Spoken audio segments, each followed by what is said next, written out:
Walang nanonood sa'yo? Walang nag-share ng mga post mo? Konti lang ang viewers mo sa tuwing nagda-live ka? Hindi ka sinusuportahan ng mga kamag-anak mo?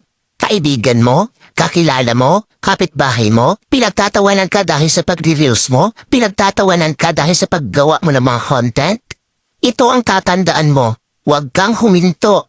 Huwag kang susuko. Huwag kang papaapekto sa sasabihin ng ibang tao tungkol sa'yo. Ipakita mo sa kanila na may mararating ka.